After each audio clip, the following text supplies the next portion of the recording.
Good evening and welcome. Tonight, we gently drift back to a time before time itself, before mountains rose, before oceans shimmered beneath the sun, a time when the universe was not yet shaped. There was only chaos, not chaos as noise or destruction, but a vast, quiet emptiness, a silent expanse where nothing had yet taken form. So settle in, let your breathing slow, and together, we'll begin at the very beginning. Before the world had shape, before stone felt the touch of wind, before water reflected even the faintest suggestion of light, there existed something vast and immeasurable. There was no horizon dividing earth from sky. There was no sky. There was no earth. There was not yet even the quiet rhythm of time moving forward. There was only a presence the ancient poets would later attempt to name. They called it chaos.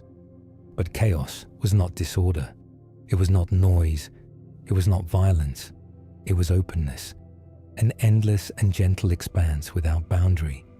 A stillness so complete that even the idea of silence had not yet formed. There was no darkness because there was no light to contrast it. There was simply a boundless depth, neither empty nor full, holding within it the quiet potential of all things that would ever exist. If one could imagine drifting without body or thought in a space that stretched beyond imagination, that might come close to the feeling of this primordial state. There was no above, no below, no distance, no direction, only a vast and patient presence. And then, without sound, without suddenness, something began to emerge, not as an explosion, not as a flash, but as a gentle unfolding. From the immeasurable openness of chaos arose Gaia. She did not arrive fully formed as mountains and valleys. She began as substance, as foundation, as the first sense of solidity within the endless expanse. Where chaos had been undefined, Gaia was defined. Where chaos was without form, Gaia was shape. She stretched outward slowly, immense and steady, like land rising from a hidden depth. There were no forests upon her yet, no rivers carving their paths, no snow resting upon peaks. She was simply earth in its earliest and most elemental form, steady, patient, enduring. And beneath her, though beneath was still only an emerging idea, there formed Tartarus, a depth within depth, a shadowed abyss that would one day hold what was cast away from the surface of existence. Not a place of cruelty, not yet, simply distance, simply depth. And then came something softer. Eros, not the playful archer of later tales, but a force far older, a quiet attraction, the subtle thread that draws one presence toward another, the pull that allows separation to become union. Through Eros, connection became possible, and from Gaia herself, rising upward and outward, came Uranus, the sky. He expanded above her, arching wide and luminous. If Gaia was foundation, Uranus was canopy. If Gaia was firmness, Uranus was vastness. For the first time there was distinction. Earth below, sky above. Between them, space. Not yet filled with air. Not yet illuminated by sun, but space nonetheless. And through their quiet union, the first generation of powerful beings came into existence. They were not small. They were not fragile. They were immense, elemental, vast, beyond the scale of anything that would follow. They were the Titans. Oceanus emerged like a great encircling presence, embodying the waters that would one day flow endlessly around the lands of the world. Hyperion carried within him the idea of light before the sun itself was born. Chaos represented inquiry, the distant glimmer of thought. Creus embodied constellations yet to be placed in the sky. Iapetus would one day become ancestor to mortals. And there were the Titan sisters, Theia, radiant and golden, Rhea, gentle but strong, Mnemosyne, memory personified, Themis, divine order and balance, Phoebe, luminous and prophetic, Tethys, nurturing waters, and among them, the youngest, Cronus. He was not the most radiant, not the most visibly powerful, but he was watchful, and in his stillness, something stirred. The early cosmos was vast and quiet. Gaia stretched endlessly beneath Uranus. The Titans moved slowly across the forming existence like living landscapes. Time itself had only just begun to breathe. Yet Uranus, gazing upon his children, felt unease. He saw their size, their strength, their potential, and fear, even in divine beings, can grow. In his fear, Uranus pressed some of his children down into Gaia. He forced them back into her depths, unwilling to let them rise fully into the light of existence. Gaia felt the weight, the pressure, the confinement, not anger, but resolve. She shaped from stone a curved sickle, strong, unyielding, and she whispered to her children. Only one answered, Cronus. He stepped forward, not with fury, but with quiet determination. And in a moment that would reshape existence itself, he separated sky from earth. Uranus withdrew upward, distant and unreachable. Gaia remained below, vast and steady. Space widened between them, and with that act, the rule of the Titans began. And with the sky now lifted far above the earth, and the earth resting in her own vast stillness, the cosmos entered a new age. The Titans walked freely across the wide expanse of Gaia. They were not hurried beings. They did not rush or quarrel as later gods would. Their presence was steady and elemental, like tides that rise and fall without emotion. Cronus, having acted with decisive calm, now stood among them as ruler. He did not claim the throne with celebration. There were no trumpets in the early cosmos, no shining palace yet crowned upon a mountain peak. There was only the slow turning of existence into something more structured. Cronus took his sister Rhea as his queen. Rhea was gentle where he was cautious. Where Cronus carried tension, Rhea carried warmth. Together they presided over what later generations would call a golden age. In this age, there was no toil for humankind. Though humankind had not yet fully formed, there was no war, no hunger, no longing. Time itself moved softly, like a river without current. Under Cronus, the seasons began their quiet rhythm. Growth followed rest. Light followed darkness. The structure of the world became clearer. Yet even in an age remembered as golden, fear lingered. The act that had brought Cronus to power had planted a quiet seed in his mind. He had overthrown his father, and in doing so, he had proven that power can be taken. A whisper reached him. Whether from prophecy or from his own unease, it is difficult to say. He would one day be overthrown by one of his own children. The thought settled heavily within him. When Rhea bore their first child, a daughter named Hestia, Cronus felt the weight of that whisper. Without rage, without outward cruelty, but with cold determination, he swallowed the child whole. Rhea's sorrow was silent. She had known him as a ruler of stability. She had not known him as a ruler of fear, yet she bore another child, Demeter. And again, Cronus swallowed her. Hera followed, then Hades, then Poseidon. One by one, each newborn was taken from Rhea's arms before she could truly know them. The golden age began to feel less golden. Rhea's grief deepened with each loss, but she did not shout. She did not rise in rebellion. She waited, and when her sixth child was born, she made a choice. In secret, she traveled to the island of Crete.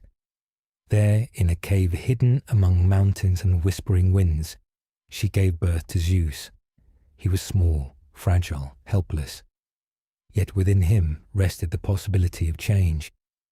Rhea wrapped a stone in swaddling cloth and carried it back to Cronus. Without suspicion, he swallowed it, believing he had secured his throne once more. Meanwhile, in the quiet cave of Crete, Zeus grew. He was raised by nymphs whose movements were soft and patient. A divine goat named Amalthea fed him, her milk sustaining him through infancy. Outside the cave, warriors known as the Curetes clashed their shields together, creating steady noise to mask the cries of the child. Zeus did not grow overnight. He matured slowly, learning the shape of the land, the rhythm of the winds, the distant sound of waves against the shore. He listened to stories of what had come before, of Gaia, of Uranus, of Cronus. He understood that power gained through fear cannot remain untouched forever. When Zeus reached adulthood, he did not rush into battle. He approached with thoughtfulness. Some tales say he disguised himself and entered his father's court unnoticed. Others say he was guided by the Titaness Metis, whose wisdom ran deep as hidden springs. However it unfolded, Zeus came into possession of a potion, a mixture subtle but powerful. He offered it to Cronus, and slowly, inevitably, the swallowed children were released. Hestia emerged first, blinking into light she had never known. Then Demeter, whose presence carried the quiet promise of harvest. Then Hera, regal and poised even in rebirth. Hades followed, solemn and observant, and Poseidon, steady as the tide. Finally, the stone emerged, a symbol of deception and survival. The siblings stood together for the first time, not as scattered children, but as a unified generation. They knew what must come next. The rule of the Titans would not end without resistance. And so began the great conflict that would shape the structure of the universe, the Titanomachy. For 10 long years, the Titans and the newly freed Olympians faced one another. Yet in this telling, the war does not rage with explosive fury. Instead, imagine distant tremors rolling across vast plains. Imagine thunder murmuring far beyond mountains. The battles were immense, but they unfolded within a world still young and wide. Zeus sought allies. Deep within Tartarus were imprisoned beings, the Cyclopes and the 100-handed ones. Massive ancient creatures cast down long before. Zeus descended into the depths and freed them. In gratitude, the Cyclops forged gifts of extraordinary power. For Zeus, they shaped the thunderbolt, a weapon not merely of lightning, but of divine authority. For Poseidon, they crafted the trident, capable of stirring oceans and shaking earth. For Hades, they created a helm that rendered its wearer unseen. With these gifts, the balance shifted. The Olympians were no longer children rising in rebellion. They were forces in their own right. The 100-handed ones hurled great stones with steady precision. Mountains trembled. The sky flickered with distant flashes. Yet even in the clash, there was an inevitability, a slow turning of eras. Cronus, once steady and assured, felt the weight of history pressing upon him. The Titans, vast though they were, represented an older structure. The Olympians embodied change, and change, once begun, rarely retreats. At last, the Titans were defeated. Cronus was cast into Tartarus, bound not in cruelty but in consequence. The age of the Titans ended. The age of the Olympians began. Zeus did not claim the sky with arrogance. He assumed it with gravity. The cosmos was divided among the 3 brothers. Zeus took the sky, Poseidon the sea, Hades the underworld. The earth itself remained shared. And so the structure of the world settled into something familiar. Above, the wide dome of heaven. Below, the steady earth. Beneath that, the quiet realm of the dead.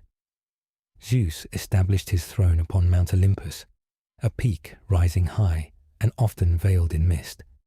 There the Olympians gathered, Hera beside him as queen, Athena, born not of a mother's womb, but from Zeus's own mind, emerging fully formed and armoured, representing wisdom balanced with strength.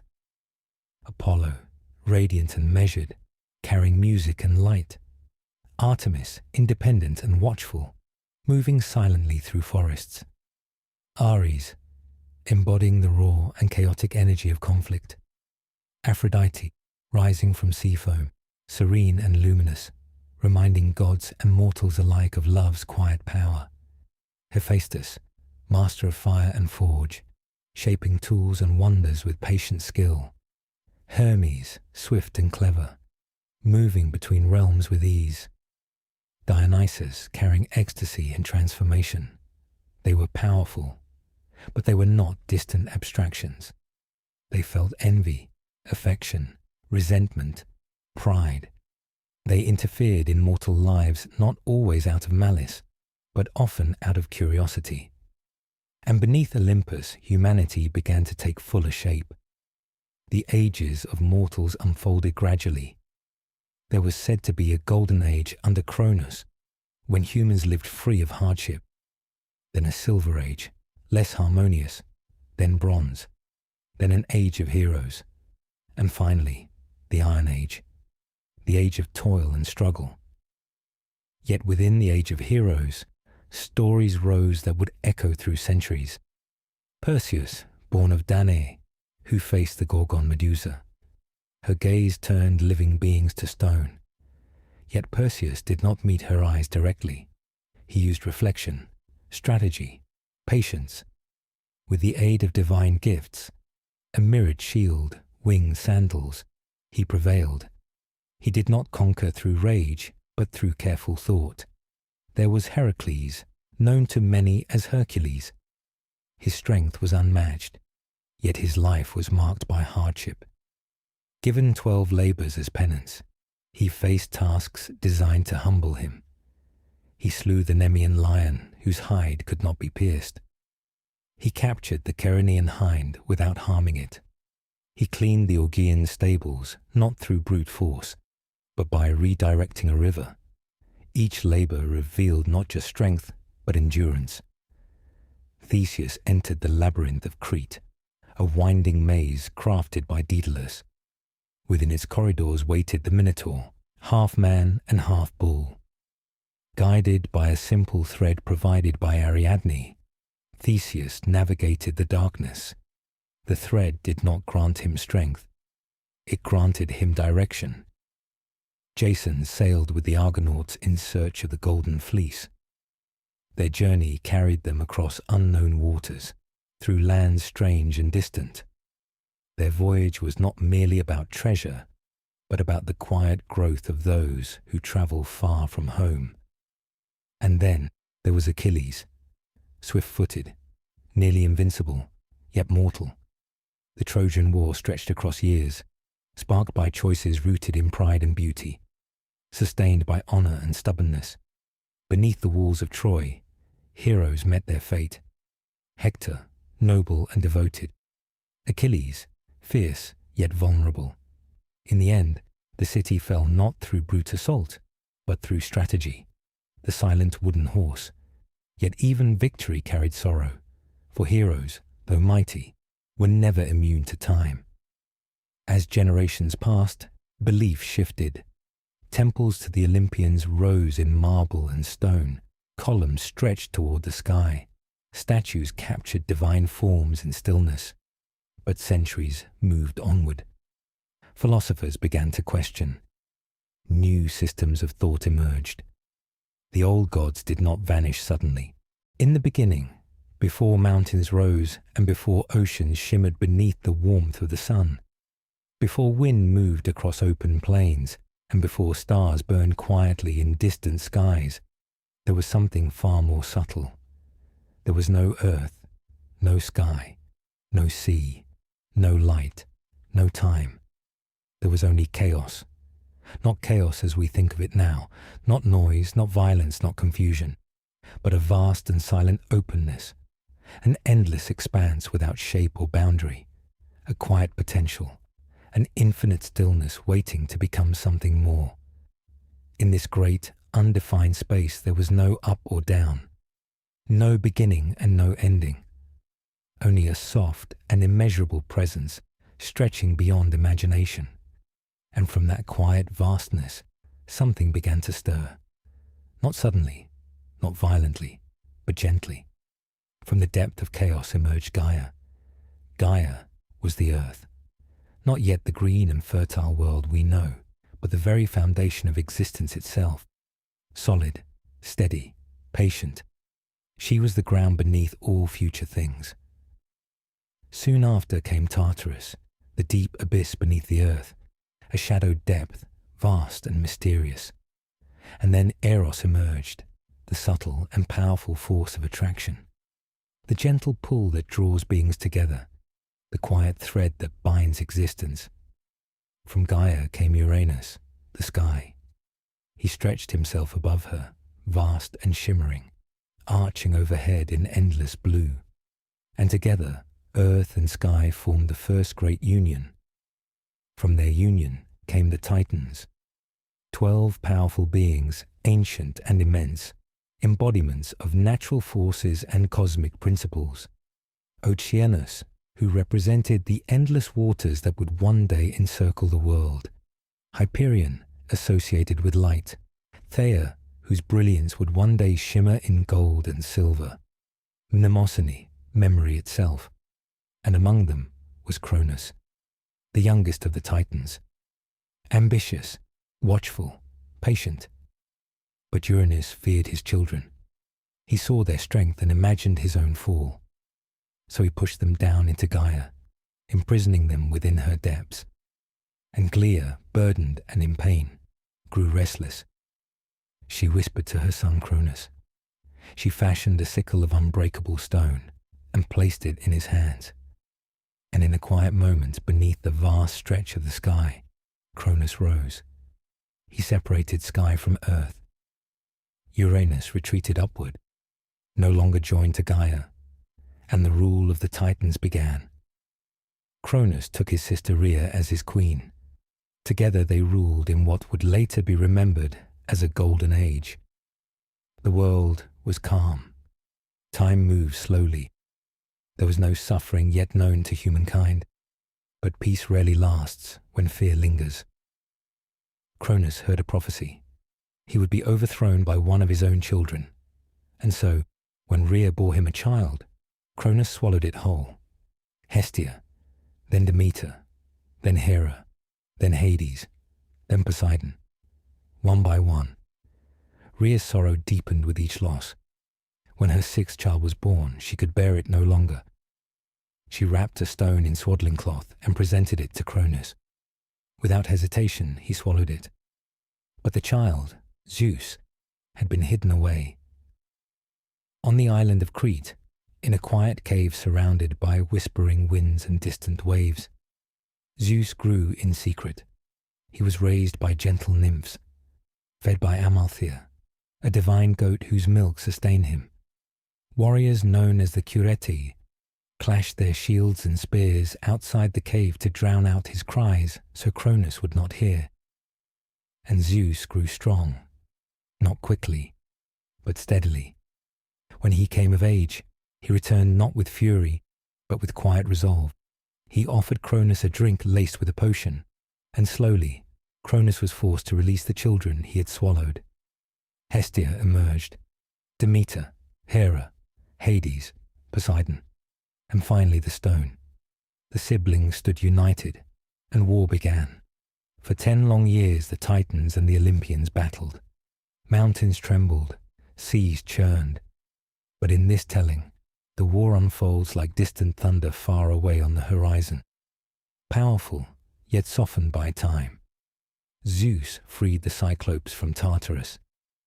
In gratitude, they forged for him a weapon of brilliant energy, the thunderbolt. For Poseidon, they forged the trident. For Hades, a helm that rendered him unseen. With these gifts, the balance shifted, and one by one, the Titans fell, Cronus was defeated, the Titans were cast into Tartarus, and the Olympians took their place as rulers of the cosmos. Zeus claimed the sky, Poseidon the sea, Hades the underworld. Hera became queen of the heavens. Athena was born from Zeus himself, emerging fully formed from his brow, goddess of wisdom and calm strategy. Apollo, radiant and steady, governed light and music. Artemis wandered the forests in quiet independence. Ares embodied the chaos of war. Aphrodite rose from sea foam, serene and luminous. The gods were powerful, but they were not distant. They quarreled, they loved, they envied, they forgave.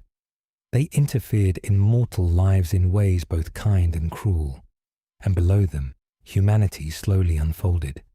There came an age of heroes. They explained the world not through science, but through relationship. The Greeks saw divinity not as distant perfection, but as a reflection of human nature magnified. Jealousy, love, pride, longing. The gods embodied these traits not to frighten mortals, but to mirror them. And in that mirroring, humanity understood itself a little more deeply. As centuries passed, heroes continued to rise. Odysseus, king of Ithaca, journeyed for years after the fall of Troy. His voyage was not swift. It was filled with delay. Storms stirred by Poseidon, enchantments cast by Circe, the haunting song of the sirens drifting across open waters. He navigated not only physical distance, but temptation and endurance. When he finally returned home, disguised and patient, he reclaimed not only his throne, but his identity. The story was less about conquest and more about perseverance. Elsewhere, Oedipus walked a path shaped by prophecy. Though warned of fate, he moved unknowingly toward its fulfillment. His story carried a quieter lesson, that knowledge does not always grant control, and that self-understanding often arrives through difficulty. Antigone, steadfast in loyalty, chose honor over safety. Medea, brilliant and wounded, revealed the dangerous depth of betrayal. Each myth added threads to a vast tapestry. And yet, even as stories multiplied, the world itself shifted. Philosophers began to ask new questions. Thales looked to water as origin. Heraclitus spoke of constant change. Socrates questioned assumptions beneath open skies. Plato imagined forms beyond physical reality. Aristotle categorized and observed. The divine stories did not vanish, but they began to share space with reason. Temples still stood tall. Festivals still honored Dionysus with music and celebration. Athletic games continued beneath Zeus's quiet gaze. But thought itself was evolving, and as thought evolved, belief transformed. The Romans would adopt many Greek gods, giving them new names. Zeus became Jupiter, Hera became Juno, Poseidon became Neptune. The myths traveled, they shifted, they blended with other traditions. Centuries later, new faiths emerged across lands once filled with marble statues. The old temples fell into ruin. Columns cracked, roofs collapsed. Olive trees grew through forgotten courtyards. Yet stories have resilience. Though rituals changed, the names remained in language. Planets bore their titles. Constellations carried their shapes. Artists painted scenes of Olympus long after worship ceased. Poets retold epics by candlelight. The gods, once thunderous, became symbolic. Zeus as authority, Athena as wisdom, Aphrodite as love, Hades as inevitability, and Mount Olympus, often wrapped in mist, remained a physical reminder, a peak rising above land and memory. Visitors climbed its slopes not to meet gods, but to feel connection to the past. And so the arc of Greek mythology did not end in destruction. It ended in transformation. From primordial emptiness to structured cosmos, from titans to Olympians, from divine rule to philosophical inquiry, from sacred temples to enduring stories. The myths softened over time, their sharp edges dulled by centuries, yet they never disappeared. Even now, when night falls and the world grows quiet, their echoes remain, in the shape of a constellation tracing ancient heroes across the sky, in the turning of seasons, in the quiet understanding that human emotion, love, fear, ambition, loyalty, has always shaped the world as much as stone and sea. And as you rest, these stories need not feel distant. They are part of a long human tradition of wondering, of explaining, of imagining. The thunderbolt no longer flashes across Olympus. The trident no longer stirs storms at command. The underworld no longer receives coins placed beneath tongues. But the ideas endure. And in the gentle space between waking and sleep, you may drift through them, from chaos to cosmos, from earth to sky, from myth to memory, and in that drifting find the same quiet stillness that began it all, not as emptiness, but as possibility, a soft, vast presence, patient, enduring, waiting, and within that vastness you may rest. And as the centuries continued their quiet procession, the myths did not vanish into silence, but instead settled into the deeper layers of culture like roots stretching beneath soil long after the tree above has changed its shape. Across the Aegean, fishermen casting their nets beneath pale dawn skies still spoke of Poseidon with quiet respect. They did not expect him to rise from the waves' invisible form, but they felt the sea's temperament as something personal, something alive. A calm surface suggested favor. A sudden storm hinted at offense. In this way, the gods remained not as figures seated upon thrones, but as presences woven into daily life. In the highlands and quiet countryside, shepherds watching their flocks beneath a sky scattered with stars might trace the constellations and remember stories. There was Orion, the great hunter placed among the heavens. There was Andromeda, bound once to a rock beside the sea, now shining softly in the darkness. There was Perseus, eternally poised in triumph, his outline etched across the night. The sky itself became a living manuscript, and beneath that sky, cities rose with confidence and artistry. Athens built the Parthenon, a structure of marble and symmetry dedicated to Athena. It stood not only as a temple, but as a symbol of harmony between thought and devotion. Its columns, precise and balanced, seemed to mirror the belief that order could exist within complexity. Inside, statues once gleamed with painted color, though time would later fade them into pale stone. Sparta, different in temperament, honored Ares and discipline. Its devotion was quieter, less adorned with ornament, yet equally rooted in myth. The idea that strength and resilience were guided by divine presence shaped how its people understood themselves. Throughout the Mediterranean world, shrines appeared beside springs, along cliffs, near groves of olive trees. Offerings were simple: fruit, wine, small carved figurines. The relationship between mortal and divine was not always grand. Often, it was intimate. Yet myth was never confined to temples alone. It traveled through storytelling. At night, by firelight, elders would recount the tale of Daedalus, the skilled craftsman who built wings from feathers and wax to escape imprisonment. His son Icarus, filled with exhilaration, flew too close to the sun.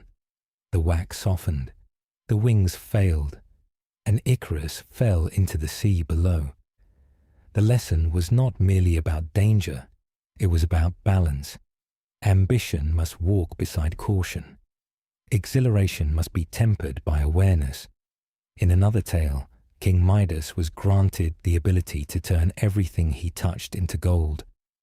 At first, the gift felt like fortune. But when food hardened in his hands, and even his daughter transformed into lifeless metal, he understood the quiet truth hidden within the wish. Wealth without wisdom becomes isolation.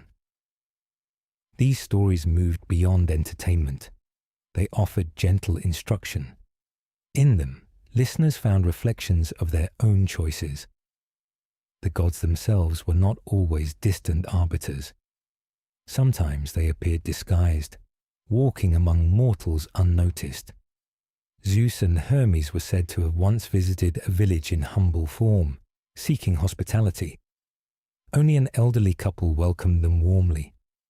In return, their modest home was transformed into a temple, while those who had turned the strangers away found their houses dissolved by flood.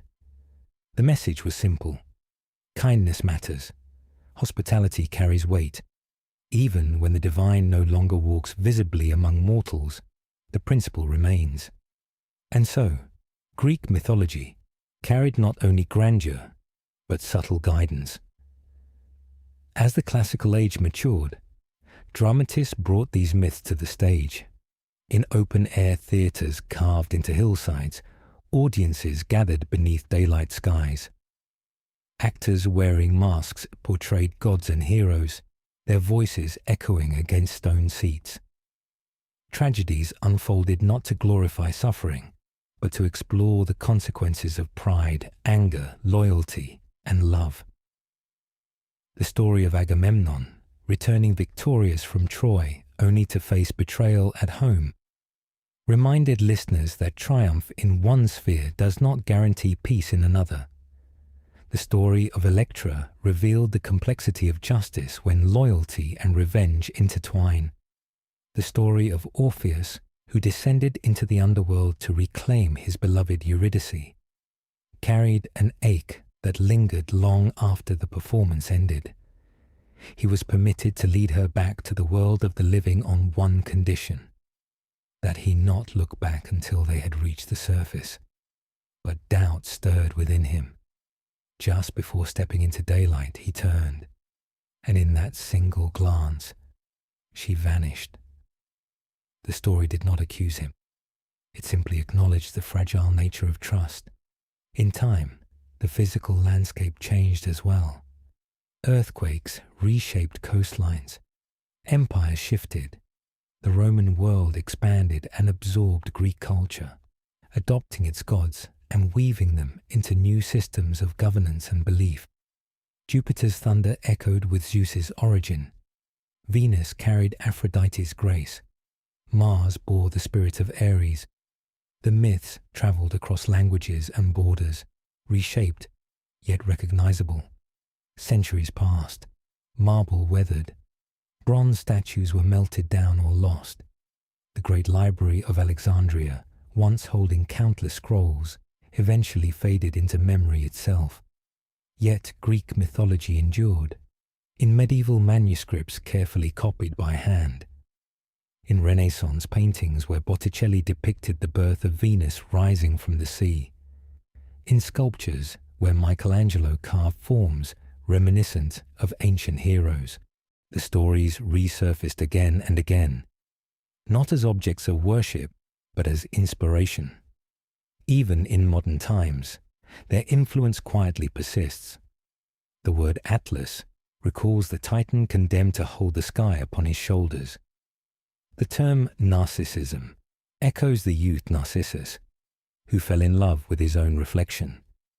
The phrase Achilles' heel reminds us of hidden vulnerability. The myths became language. They became metaphor. They became part of how humanity understands itself. And yet, beneath all of this cultural evolution, there remains the simple thread that began in chaos, the idea that from formless possibility, structure emerges, that from conflict, balance can form, that from endings, transformation arises.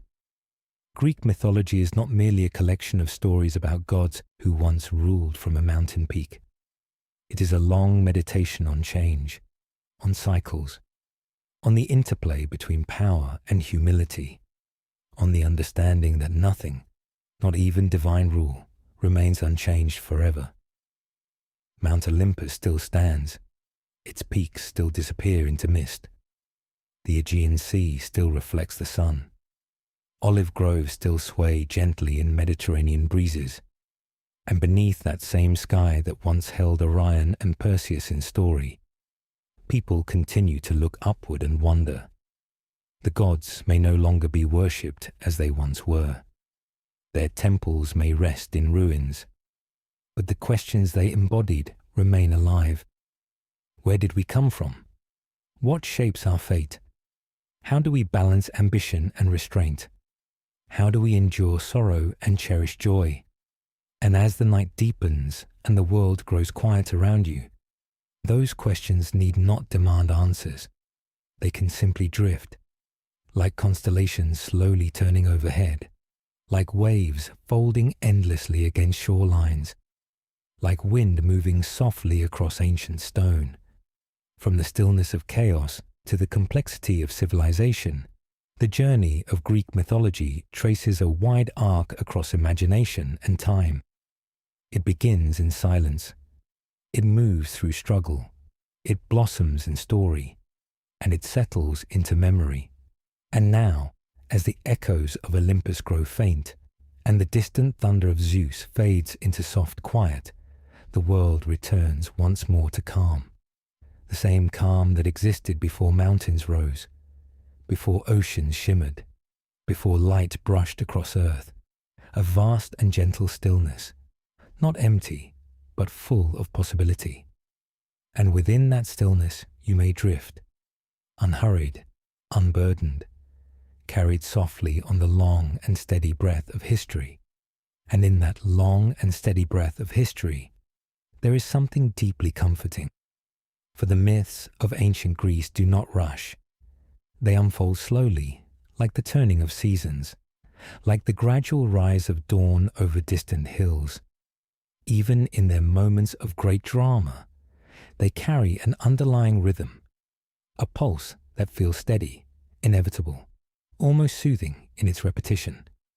Creation, conflict, change, renewal, again and again. Long after the great wars of gods and titans had faded into story, the world of mortals continued to mirror those same patterns. Children were born beneath open skies. They grew, learned, loved, struggled. They stood beneath the same constellations, once believed to be heroes and monsters placed among the stars. And though belief transformed over centuries, the sky itself remained constant, vast, watchful, patient. If you imagine standing upon a hillside in ancient Greece at twilight, you might feel it. The stone beneath your feet still warm from the sun, the air cooling gently, cicadas singing in soft, steady rhythm. Above you, the first star appearing. Perhaps someone beside you begins to speak, not loudly, not urgently, but in a tone shaped by memory. They speak of Zeus not as a distant ruler, but as the force within thunder. They speak of Athena not as a statue, but as the calm thought before making a difficult decision. They speak of Hades not as a terror, but as the keeper of balance between life and death. And in this way, myth becomes less about spectacle and more about understanding. The Greeks did not see their gods as flawless beings of unreachable perfection.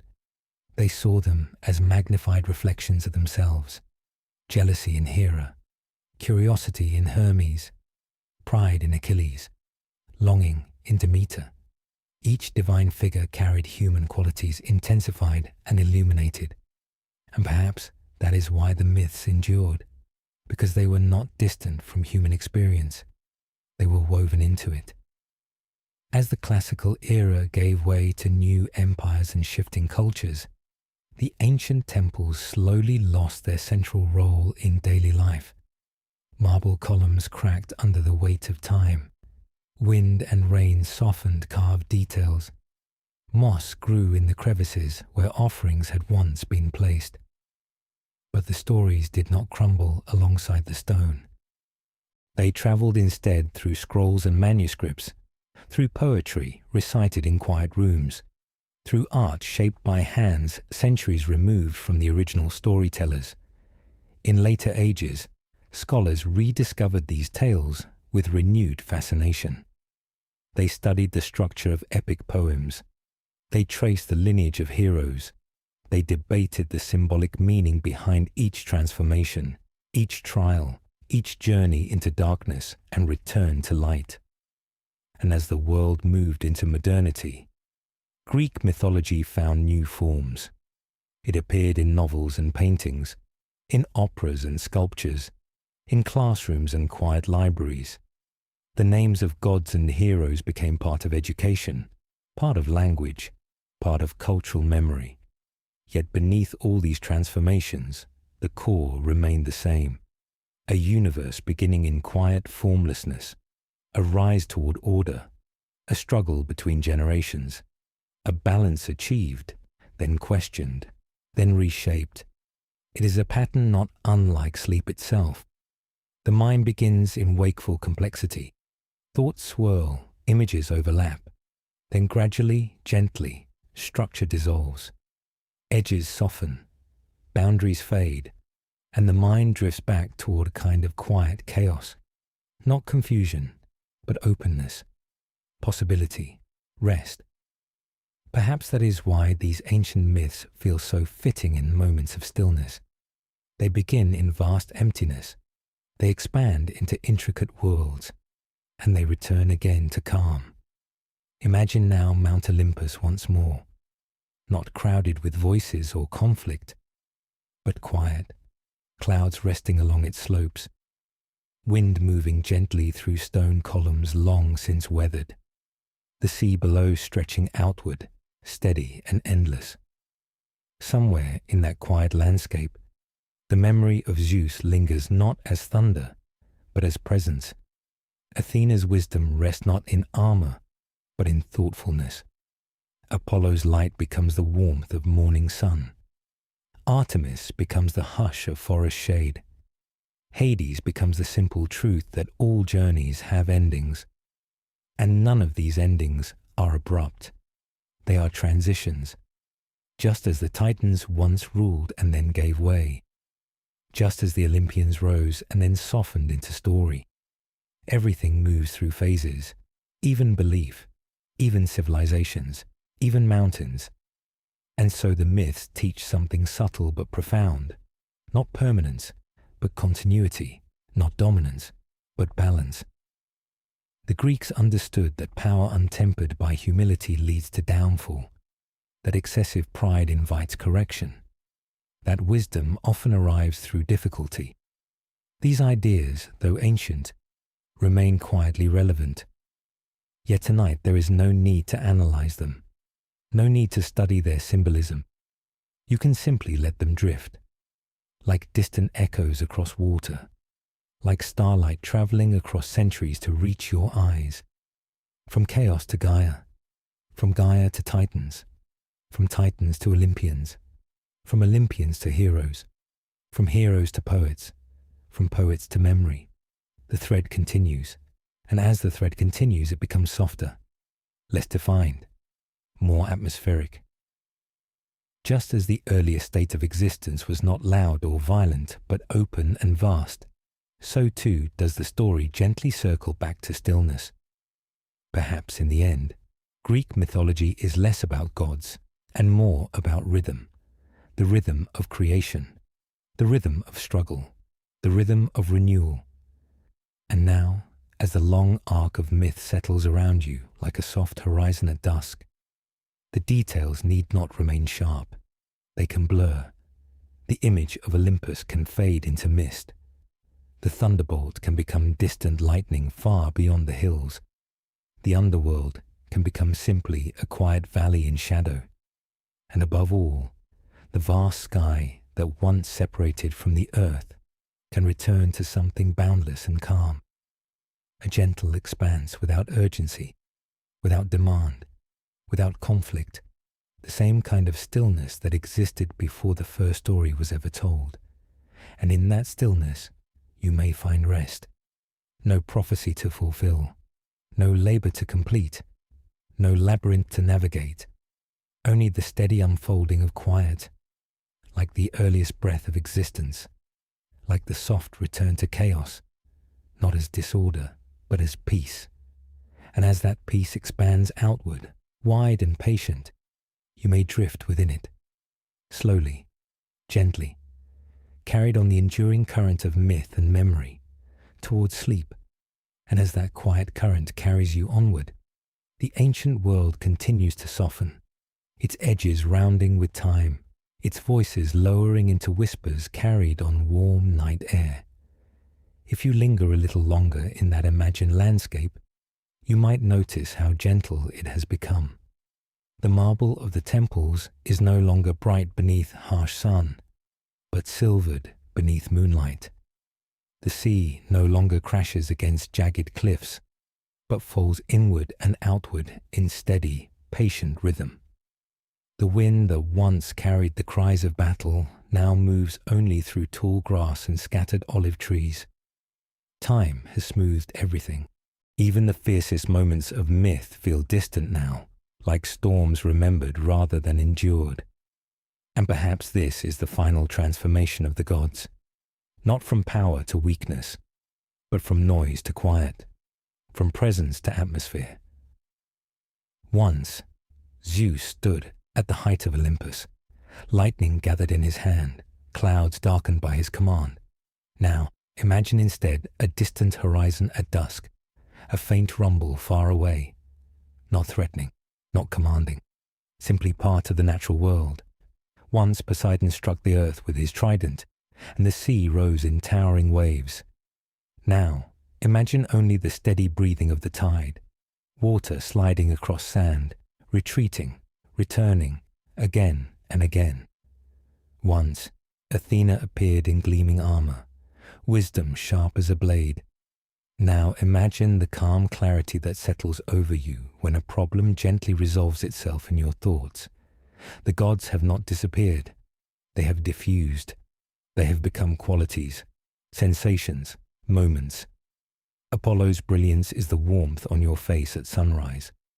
Artemis's presence is the hush beneath trees at twilight. Demeter's blessing is the quiet abundance of harvest fields swaying in late summer.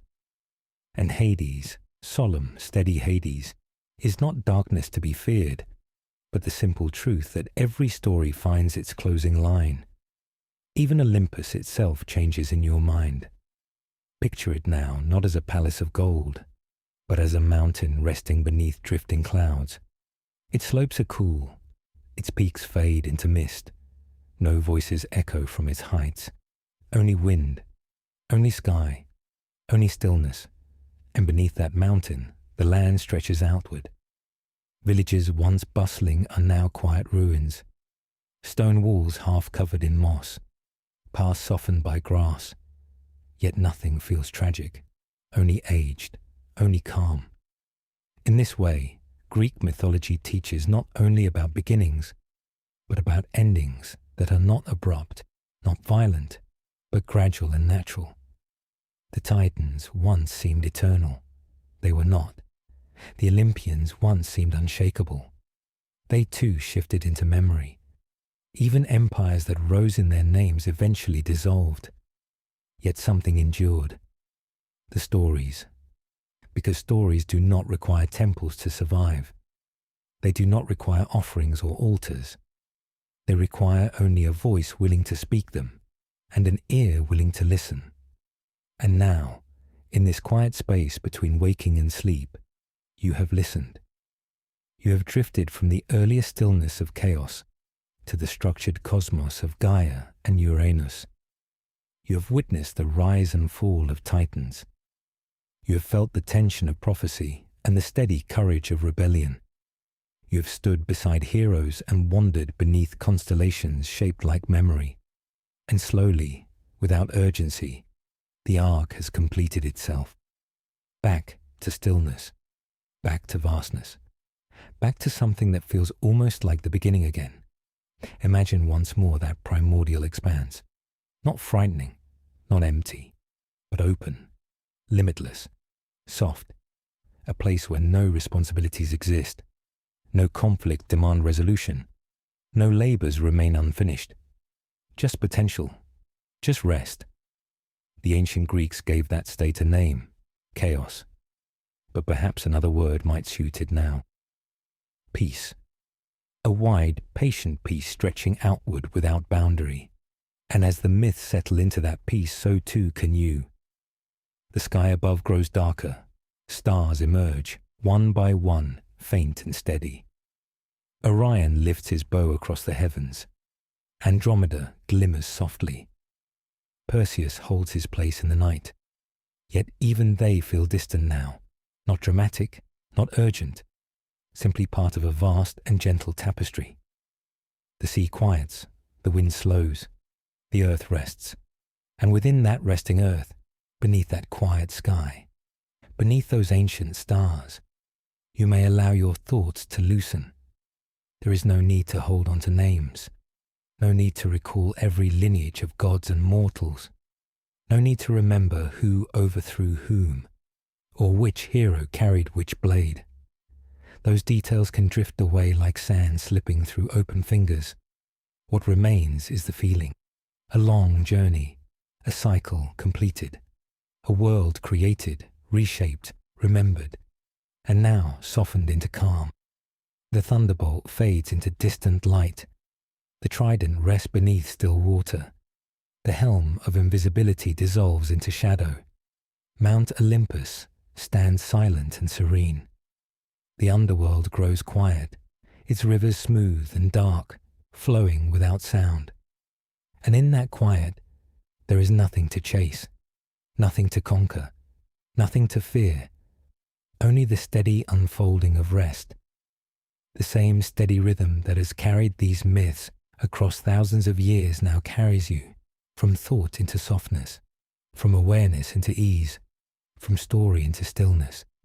The arc of a Greek mythology, vast and intricate, has gently circled back to its beginning, a wide expanse, unhurried, untroubled, infinite, and as that infinite calm stretches outward, you may drift within it, like starlight moving across dark water, like wind gliding over ancient stone, like breath rising and falling in quiet continuity. From chaos came cosmos. From cosmos came story. From story comes memory. And from memory comes rest. Let the world of gods and heroes settle completely now. Let the mountains dissolve into horizon. Let the sea become smooth and endless. Let the sky widen into boundless calm. And within that calm, let yourself drift, slowly, gently, into sleep. And as you continue to drift, the ancient world grows quieter still, until it feels less like a distant place in time, and more like a soft echo beneath your thoughts. There is no longer any need to picture battles or thrones, or even temples standing tall against the sky. Instead, imagine only landscape, wide stretches of earth under fading light, low hills rolling gently toward the sea, a thin line of silver moonlight resting upon calm water. The wind is slow now, barely there, just enough to move tall grass in quiet waves. If you listen closely, there are no voices calling the names of gods, no prophecies spoken in trembling tones, only the steady presence of the world itself. Gaia remains, the earth beneath everything, patient as ever. She has witnessed titans rise and fall. She has felt the weight of Olympus built upon her slopes. She has carried temples and cities and fields of grain, and she has felt them return slowly to dust. Yet she remains unchanged in her endurance. Above her, the sky, once Uranus, vast and immediate, now feels simply infinite, no longer personified, no longer divided, just open. A dome of dark blue deepening into black, stars scattered across it like faint, steady lanterns. In this softened version of the mythic world, the gods are not gone. They are diffused into the elements, the warmth lingering in stone long after sunset. the quiet hush beneath trees, the gentle rhythm of breathing. Athena becomes the clarity that comes when the mind grows still.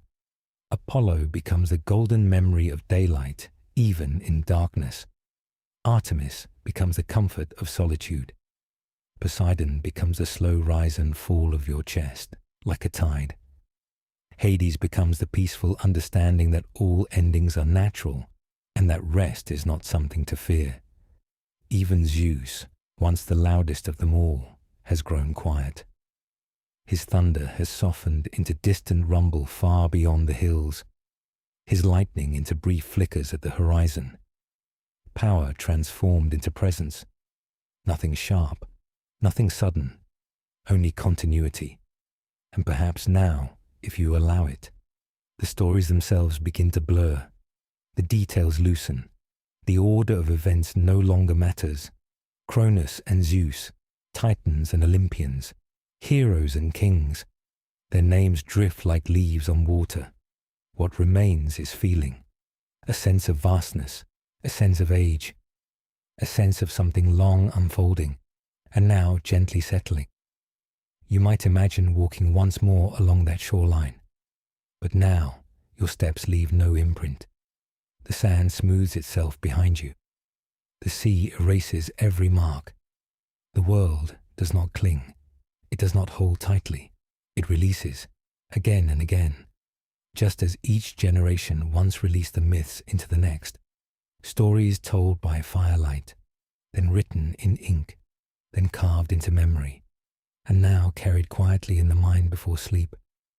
If you look toward Mount Olympus one final time, it no longer feels like a place where gods gather. It is simply a mountain, high, still, partially hidden by cloud, and that is enough. It does not need thunder to be majestic. It does not need voices to be meaningful. Its silence carries its own weight. The underworld, too, has softened, no longer shadowed and mysterious. It feels like a valley at dusk, cool air, deep shade, not frightening, just restful. A place where movement slows, where stories come to completion. And completion is not loss, it is simply pause. Perhaps the greatest gift of Greek mythology is not its drama, nor its grandeur, but its reminder that all things move in cycles, birth and change, rise and fall, light and dark, action and stillness. And now the cycle turns once more toward stillness, toward that same quiet openness that existed before the first name was spoken, before Gaia rose, before the Titans walked, before Zeus lifted the sky. The quiet remains. It was there at the beginning.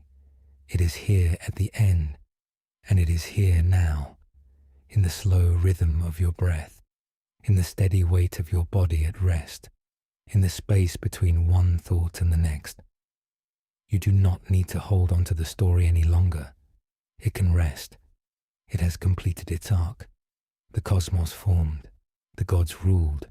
Heroes journeyed. Temples rose. Empires shifted. Memory endured. And now everything returns gently to calm. The sea smooths.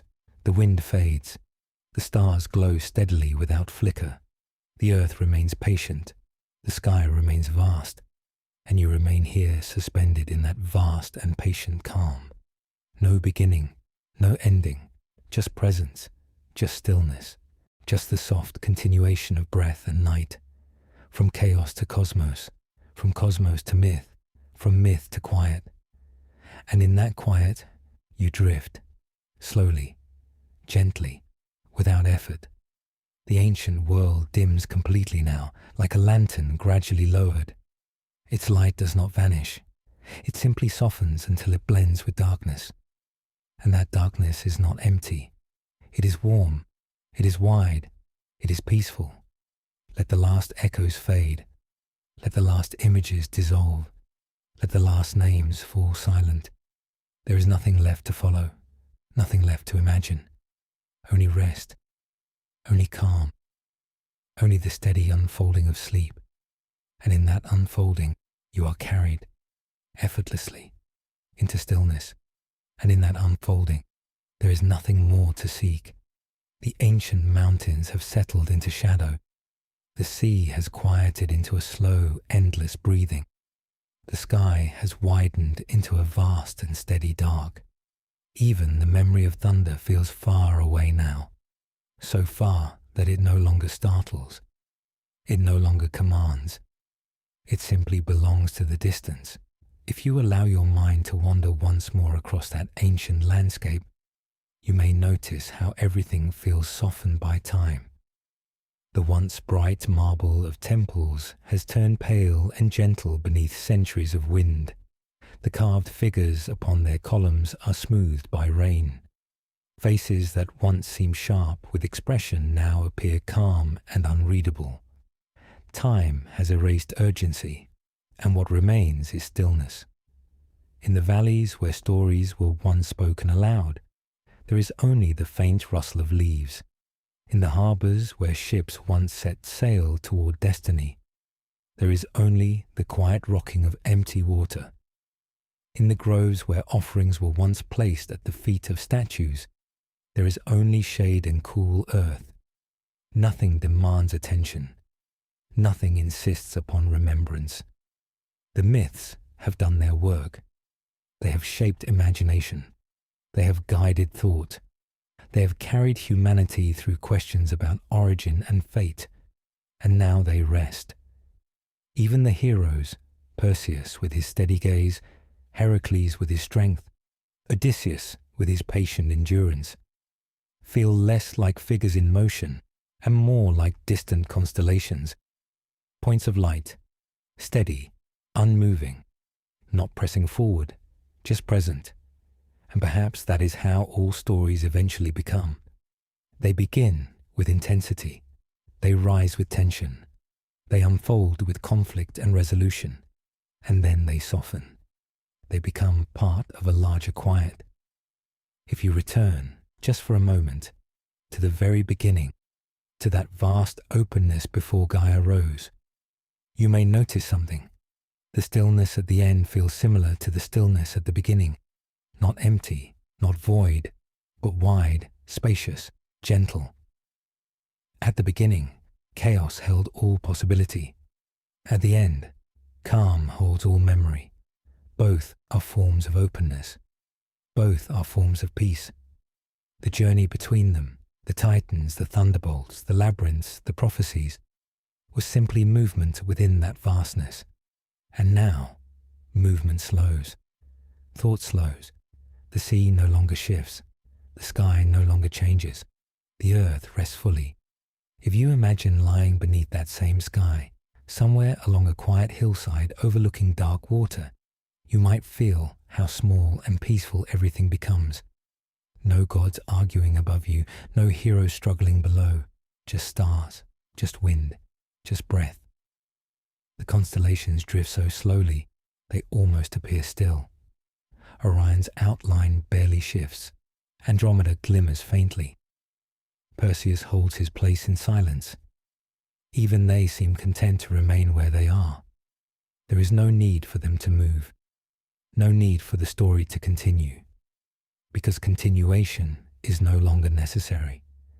Completion has already arrived. The myths do not demand one more chapter. They do not insist upon another hero. They have folded themselves gently into history, and history itself has folded into quiet. The world that once trembled beneath the clash of divine generations now feels balanced, not perfectly ordered, not rigid, but steady. The earth beneath you is firm. The air above you is cool. The distance between stars is vast and patient. And within that vast patience, there is room to rest. You do not need to carry the weight of ancient struggles. You do not need to remember the lineage of titans or the names of every Olympian. You can let them drift away, like mist dissolving in early light, like waves smoothing sand until nothing remains but a clean, even surface. The thunderbolt fades, the trident rests, the helm of invisibility dissolves into shadow. The golden halls of Olympus are now only outlines against night, and even those outlines grow faint, until there is only landscape, and then only darkness, and then only calm, the same calm that began everything, the same calm that receives everything in return. Breath continues, slow, even, unforced, in, out, in, out. No prophecy whispers in the wind, no oracle speaks from hidden chambers, no labyrinth waits in shadow. There is only openness. The ancient world has gone completely still now. Mountains blend into horizon. Sea blends into sky. Sky blends into endless dark. And that endless dark is not heavy. It is soft. It is vast. It is welcoming. The story has reached its natural quiet. From chaos to cosmos. From cosmos to myth. From myth to memory. From memory to rest. And you, having drifted through it all, can now drift beyond it. No more images. No more names. No more rising or falling. Just stillness. Just the steady continuation of night. Just the gentle closing of thought. And in that gentle closing, you settle. Softly. Completely. Into sleep. And in that settling, there is no boundary between the ancient world and the quiet space you now inhabit. The myths no longer feel like stories told long ago. They feel like distant echoes beneath a calm surface, like ripples that have traveled far across water and finally grown smooth. If you try to recall the beginning once more, it seems almost dreamlike. Chaos, vast and without form. Gaia rising slowly from that openness, the sky lifting gently away from the earth. These images are no longer sharp. They feel softened at the edges, as though seen through twilight, and that softness is welcome. It means there is nothing left to hold tightly, nothing left to examine. The Titans once seemed enormous, their presence filling the early world with weight and gravity. Now they feel like mountains in the distance, silhouettes against fading light. Cronus no longer looms with fear. He rests like an old stone, worn smooth by years of wind and rain. Zeus no longer commands thunder. His lightning has become a faint shimmer at the horizon, barely visible before it dissolves. Even the heroes, whose journeys once unfolded with tension and courage, feel lighter now. Perseus no longer raises his shield. Heracles no longer strains beneath impossible tasks. Odysseus no longer navigates uncertain seas. They have all reached stillness. And stillness is not an absence. It is a presence without urgency. The underworld, once described in hushed tones, now feels like a quiet valley at dusk.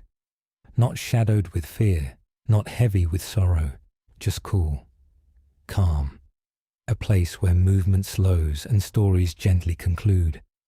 The river Styx no longer needs to be crossed.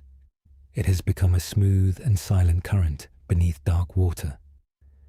Charon rests. Cerberus sleeps. Nothing stirs.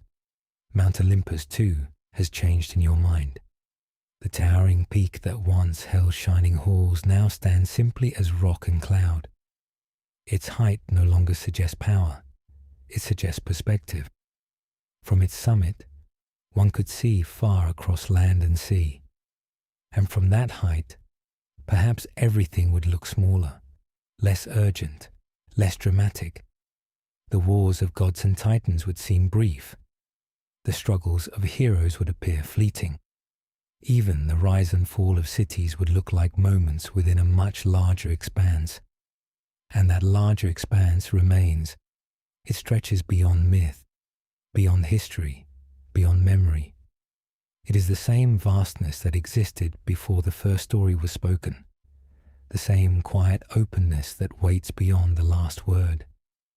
As your thoughts grow slower, you may notice how gently everything blends together. Sea into sky, mountain into cloud, story into silence. There is no clear line where one ends and another begins. Everything fades gradually, like twilight deepening into night. You do not need to follow any thread now. The thread of Ariadne has been set aside. The labyrinth has dissolved into open ground. There are no twists, no turns, no questions waiting at the center. Only space, open and wide. Breath continues, steady and unremarkable. In, out, in, out. The rhythm feels ancient, older than Olympus, older than Titans, older even than Gaia. It belongs to something deeper, something constant. If you imagine the earth now turning slowly beneath stars, it feels quiet and complete, not as a stage for gods or heroes, but as a resting place within a vast universe. The constellations remain, but they no longer carry weight. Orion is simply a pattern of light, Andromeda simply a soft shimmer, Perseus simply a shape traced between stars. Their stories are there if you seek them, but you do not need to seek them. They are content to remain still. The sea has grown even calmer, its surface smooth as glass. No ships crossing, no storms gathering. Just the gentle reflection of night. And in that reflection, there is nothing to disturb you, nothing to awaken urgency. The earth beneath feels steady, supportive, unmoving, as though it has always been there, as though it will always remain. And in that steadiness, you are safe to let go. The ancient world is now fully quiet. Its voices have lowered into silence. Its images have softened into shadow. Its grandeur has folded into calm. From chaos to cosmos, from cosmos to story, from story to memory, from memory to stillness, the arc has completed itself. There is no need to return to the beginning, no need to replay the rise of Zeus or the fall of Troy. Those events have settled like sand at the bottom of clear water, undisturbed, at rest. And you too may rest. The vast openness that once held the birth of the universe now holds only quiet. No form, no demand, just presence, just darkness that feels warm rather than empty. Just a horizon that stretches without end. And within that horizon, your thoughts drift more slowly, more softly, until even they begin to dissolve. There are no more mountains to climb, no seas to cross, no gods to confront, only calm, only breath, only the gentle, endless unfolding of night. Let the last faint echoes of Olympus fade. Let the last glimmer of starlight dim into softness. Let the ancient names disappear completely. There is nothing left but quiet, nothing left but rest. And in that quiet rest, you drift further, deeper, effortlessly into sleep. And though the great conflicts between Titans and Olympians had settled, the world beneath Olympus was far from quiet.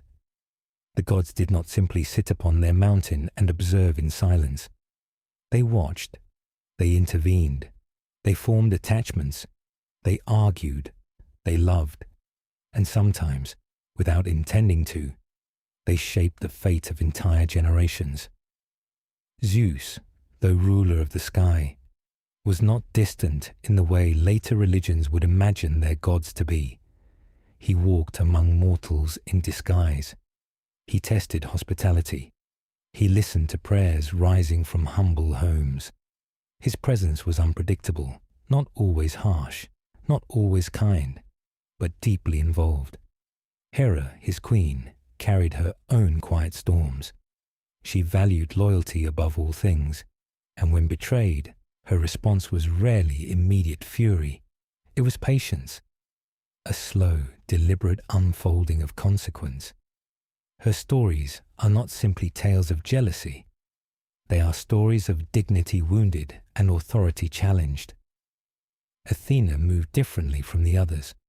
She preferred thought to impulse. When cities sought guidance, it was often her wisdom they requested. She did not demand chaos or destruction. She inspired strategy, architecture, law, craftsmanship.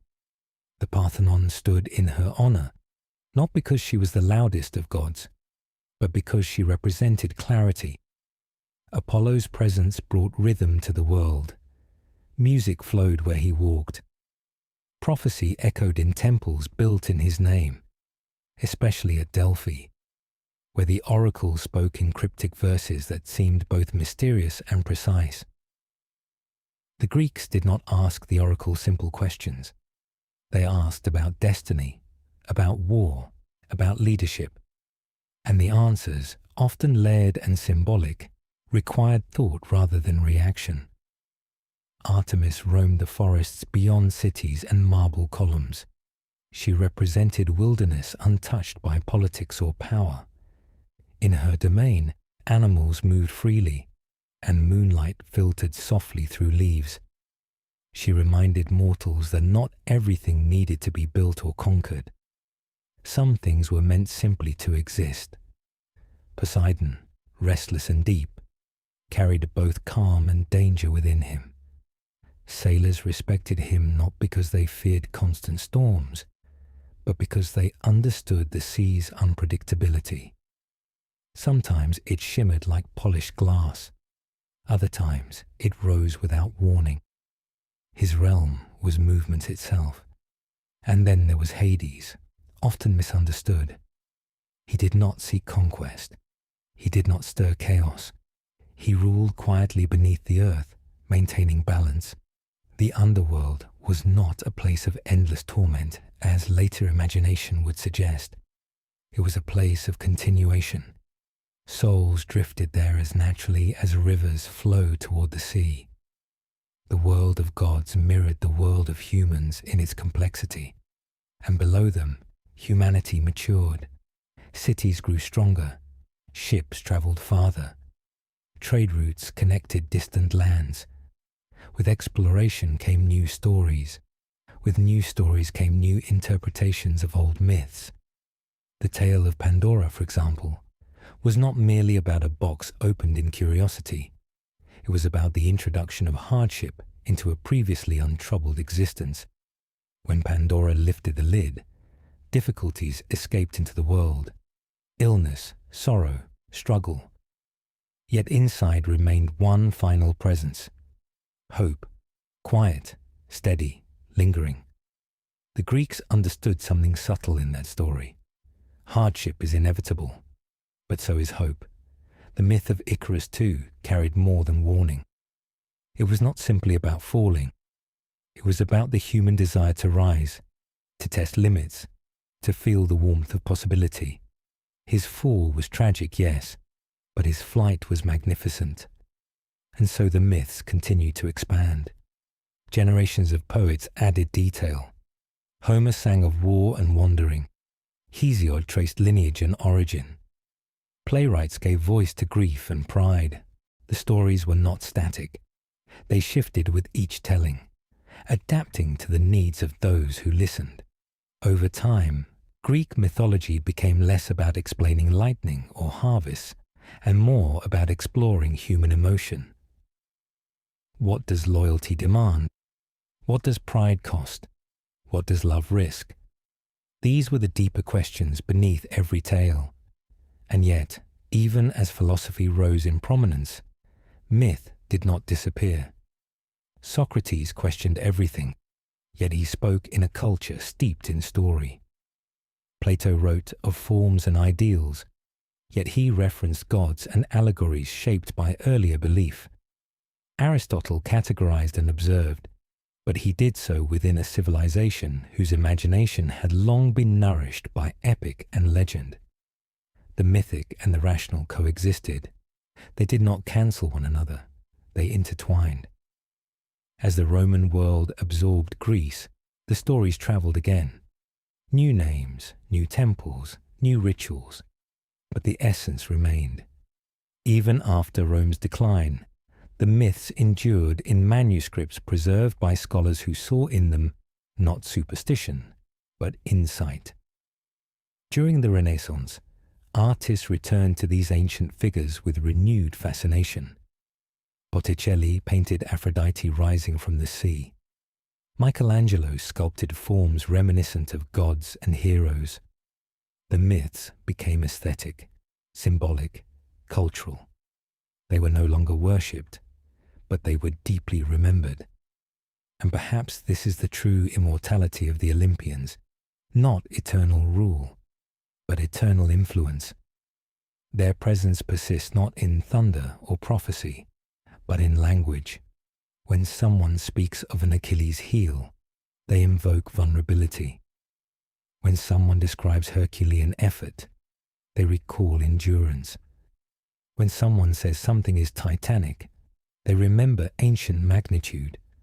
The myths have woven themselves into thought itself, and so the story continues, not toward fading, not toward ending, but toward transformation, from belief to literature, from literature to metaphor, from metaphor to memory. The ancient world still breathes, not in temples of marble, but in quiet understanding, not in sacrifices or rituals, but in imagination. And now, as we continue forward, not toward silence, but deeper into the living heart of these stories, there are still paths to walk, still myths to explore, still voices echoing softly across hills and seas. The world of Greek mythology is vast, and we have not yet reached its deepest forests, not yet crossed its longest seas. So we continue.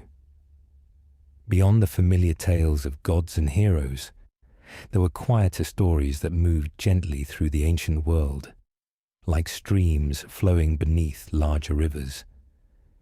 In small villages far from marble temples and royal courts, myths were told not as grand epics, but as soft explanations for the subtle mysteries of daily life. Why do flowers bloom and then fade? Why does the moon grow full and then thin to a silver thread? Why do dreams sometimes feel more real than waking? To these questions, the Greeks offered stories not of certainty, but of poetry. Selene, the moon goddess, was imagined driving her chariot across the night sky, her pale horses moving in steady rhythm. Her light was not harsh, but reflective, borrowed from the sun and softened by distance. When the moon waned, it was not loss, it was part of her cycle. She would return again, whole and luminous. Helios, long before Apollo absorbed many solar attributes, was seen as the one who carried the sun across the sky each day. His journey was reliable, steady, and necessary. He saw everything from above, witnessing both noble and cruel deeds. Nothing escaped his view, and yet he did not interfere often. He simply illuminated. Even the winds had names. Boreas, the north wind, cold and powerful. Zephyrus, the west wind, gentle and mild. They were not abstract forces. They were presences that could be felt against skin and heard through trees. In this way, the world felt alive, not crowded, not overwhelming, but attentive. Rivers were personified as gods reclining upon banks of flowing water. Forests held nymphs who embodied the spirit of trees and springs. Mountains were not mere stone. They were ancient watchers rising toward the sky. The Greeks did not see themselves as separate from nature. They saw themselves within it, part of a larger breathing system. And so mythology extended into every corner of experience. Consider the story of Echo and Narcissus. Echo, a nymph who loved to speak, was cursed to repeat only the words of others. Narcissus, beautiful and self-absorbed, fell in love with his own reflection in a still pool of water. Unable to pull himself away, he faded beside it, transformed into the flower that bears his name. The story moves slowly when told gently. There is no rush in it, just the quiet tragedy of longing and reflection. It is a story about voice and silence, about self and image. If you return once more to that imagined hillside overlooking the sea, the world feels complete. The temples are distant silhouettes. The cities are quiet. The constellations drift in patient arcs overhead. The earth beneath you is steady. There is no tension left unresolved. The myths have unfolded, not ended, but settled. They remain, if ever called upon, but they do not insist. And in that gentle stillness, there is peace. The story of Greek mythology does not conclude with thunder or final battle. It dissolves into memory, into influence, into atmosphere. The sea grows smoother, the sky deepens, the stars become calm and steady. Mount Olympus stands far away, its peak wrapped in cloud. No golden halls, no voices rising, only stone beneath moonlight. The underworld is no longer shadowed and mysterious. It feels like a quiet valley at dusk.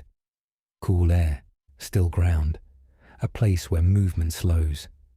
The arc that began in chaos has completed its circle. From formlessness came structure. From structure came story. From story came reflection. And from reflection comes quiet. Not emptiness, not loss, just quiet. The wind brushes distant hills. Water touches shore. Breath moves steadily, in, out, in, out. The ancient world rests within that rhythm. Its conflicts dissolved, its triumphs softened, its questions no longer urgent. The gods have become qualities. Zeus, distant thunder. Athena, calm thought. Apollo, warmth of light. Artemis, hush of trees. Hades, peaceful acceptance. The sea continues. The sky widens. The earth remains patient. Nothing demands attention now. Nothing waits to be solved. Only openness. The same openness that existed at the beginning. The same stillness that remains now. Mountains blend into horizon. Sea blends into sky. Sky blends into calm. The myths have said what they came to say, and now they rest. The world feels balanced, not perfected, but complete in its motion, like a wave rising and returning, like night deepening without effort. There is nowhere left to climb, no labyrinth to escape, no prophecy to outrun, only space, only breath, only the wide and patient quiet of night.